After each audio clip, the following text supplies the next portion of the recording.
Thanks very much, Wayman, and thanks to everybody who's attended the protest from 9 o'clock this morning. Now, if you judge a policy by the people who support it, look no further than the lowlife who've come to disrupt our rally today. Because anyone who gets off on calling for people to be sent the other side of the world when they're fleeing torture and persecution, they need a good long look at themselves in the mirror and need to understand that we want to live in a world where we recognize that human beings, wherever they're from, wherever they live, deserve to be treated with compassion and dignity and love. So I am standing here today, proud as a trade union, representing workers in the Home Office, to be bringing this legal action alongside our brilliant workers in Care for Calais and Detention Action. And while I'm at it, make a big cheer for those people in Care for Calais and Detention Action, because they've done some fantastic work. Now, the Tories tell us that if you're a civil servant, your job is to do what you're told and not complain. Well, what I'm proud of is this legal action that's been so brilliantly led by Paul O'Connor from PCS and our legal team was brought because our members in the Home Office do not go to work to break the law, to treat people who deserve compassion and care in such an inhumane way. And this legal action is groundbreaking because what we're trying to do is unite the interests of the workers in the Home Office, many of whom are low paid, understaffed and stressed, with those people who are the real victims of this policy, those fleeing torture and murder and oppression, who come to Britain to be treated with compassion. We are showing we can unite the interests of workers and refugees, and that's why this action is so groundbreaking. Now, this morning we had a text saying there are 44 QCs in the court, and people are grateful that PCS and the charities are footing the bill. Well, let me tell you something. There are certain things you cannot put a price on. And even though this case could be very, very expensive, nobody can judge in terms of pounds and pence the importance of challenging this government in what has to be one of the most despicable policies of the many that they are trying to force through. So I want to congratulate everyone involved in the legal case. But you know, this is not just about a legal case.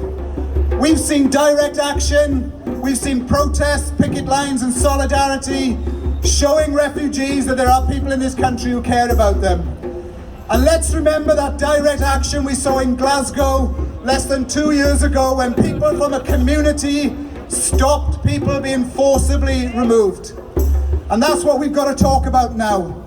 We want to win the legal case, but we want a campaign not just to stop the Rwanda policy, but for a humane immigration system where people can come to this country, be treated properly, can be looked after and be cared for in a way that we believe all people deserve.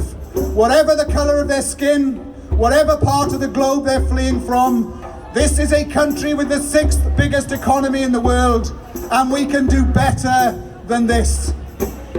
So our call to everyone is, let's hope we win the legal case and stop the government in its tracks.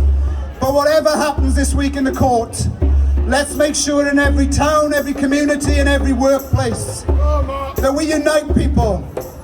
People who are facing a cost of living crisis, people on benefits, pensioners, the sick, the disabled, workers who are striking all throughout the land for decent wages, with refugees and campaigners against the border and immigration bill and against the disaster that's going on in this court.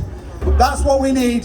People power, standing together to say wherever you're from, we all should look after one another. So my final point is this. There's been many legal cases already. Let's not remember before the Rwanda policy, Priti Patel wanted civil servants to turn back small boats in the channel, even though she knew that people would die as a result. And we brought an injunction and we didn't win the injunction. And we appealed and we didn't win. But then we were going to the High Court and the Home Office backed down because they knew it was unlawful. where we believe they know this is unlawful. It breaches the Geneva Convention, it breaches our international obligations, and they should stop now. But if they don't stop, we not only want to win in court, but we want to win a campaign for a more welcoming country. So I'll finish by thanking everyone who's been here, everyone who's ignored the disruption, our thousands of colleagues the length and breadth of Britain who are having demonstrations like this. Solidarity to our legal team, to the charities, to our trade union members and everyone else.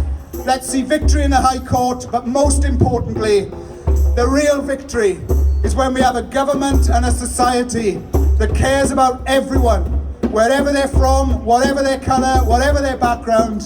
The Tories don't care about that, we do. Let's unite, fight and win. Solidarity to everyone, and thanks for coming.